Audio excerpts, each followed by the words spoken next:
Welcome to the Make It Make Sense podcast, where we do deep dives into everything interesting. Okay, so you sent over a really interesting mix of articles about early retirement. And I have to say, some of them really challenge that whole retire early, travel the world idea that we hear so much about these days. Yeah, what's so fascinating about the articles you picked is that they give us a much more realistic view of it. Like, we get to see not just the exciting parts of early retirement, but also some of the unexpected downsides, and even question what it means to be wealthy beyond just money. You're right on the money with that. It seems like we're always hearing about how great early retirement is, but even the people who are living it have some really interesting advice to share.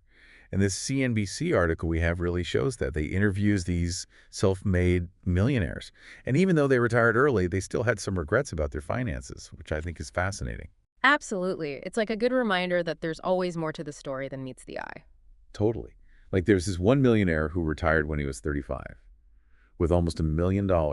You'd think that's like the dream, right? Yeah. But looking back, he says he wishes he'd been more proactive about saving when he was younger. He said he regretted only saving the bare minimum and that he wished he'd understood how compound interest works a lot sooner. Yeah, and that's the thing about compound interest. Once you get it, it can be life-changing. Like, imagine a snowball. The earlier you start rolling it, the bigger it gets over time. It's the same with investing. Even if you just start with a little bit more each month, that compounding effect can make a huge difference in the long run. Totally. It's like that saying, the best time to plant a tree was 20 years ago. The second best time is today. You know, those early years of potential growth can really add up if you miss out on them. Definitely. And that actually reminds me of another regret that a different millionaire mentioned in the article.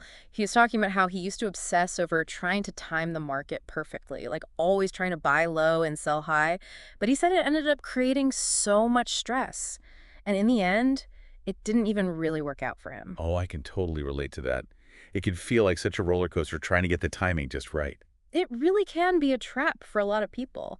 That's actually why something like dollar cost averaging can be so helpful. It takes the emotion out of it and helps you manage your risk better. That makes a lot of sense. Can you remind us how that works again? Sure. So basically, with dollar cost averaging, you invest a set amount of money at regular intervals, like say every month.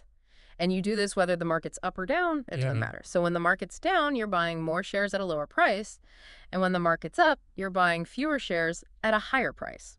And over time, this strategy helps to balance out the average cost of your investments. So it's a lot more about being consistent and not getting caught up in the day-to-day ups and downs. Exactly. Now, there's a third millionaire in this article. He had a really interesting take on things. So this guy retired early with a net worth of $3 million, which is amazing.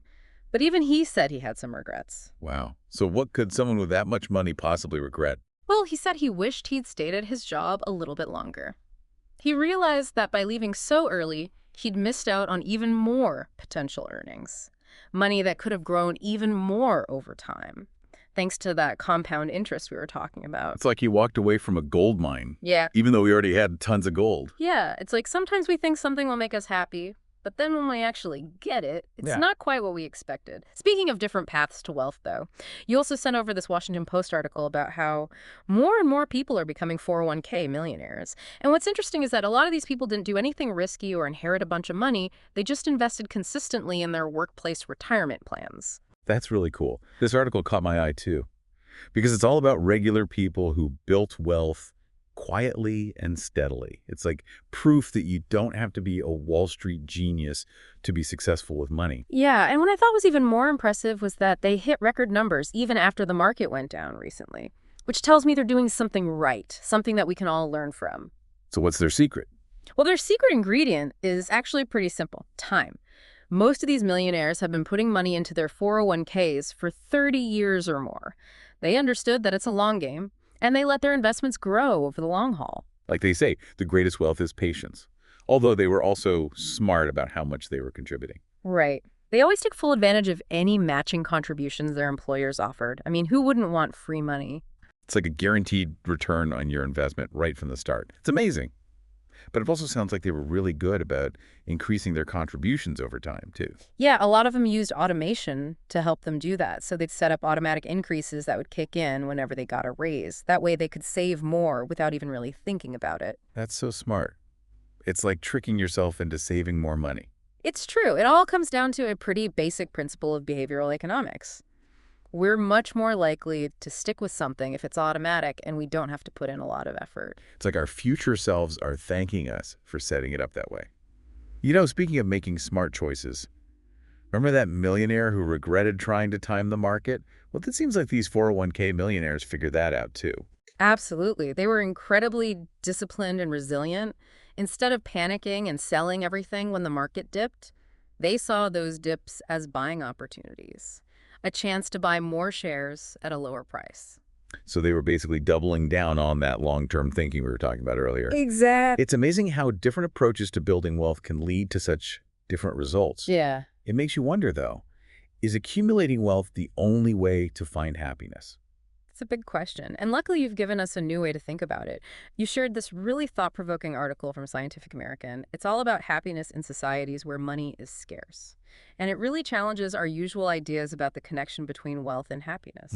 I loved that article. It's incredible to think about communities where people are genuinely happy and fulfilled, even without all the material wealth that we usually associate with a good life. It really makes you think twice about what really matters, doesn't it? It does.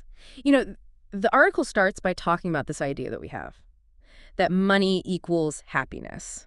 And while it's true that there is a correlation there, it's important to remember that correlation doesn't equal causation. Oh, yeah. I think we forget that sometimes. Just because two things happen at the same time doesn't mean that one causes the other. Right. Like, let's say you read a study, and it says there's a strong correlation between how many books someone owns and how long they live. That doesn't mean that just buying more books will make you live longer, does it? All right. There's probably something else going on there. Like maybe people who own more books just love to read. Yeah. Or they're more curious about the world. Exactly. There are probably other factors that are influencing both things, and it's the same with money and happiness. While money can definitely give you a sense of security, and it can open up certain opportunities, it's not like it's the magic key to a fulfilling life. So if money isn't the whole story, what can we learn from these societies about finding happiness? Well, one big takeaway is how much they value social connections.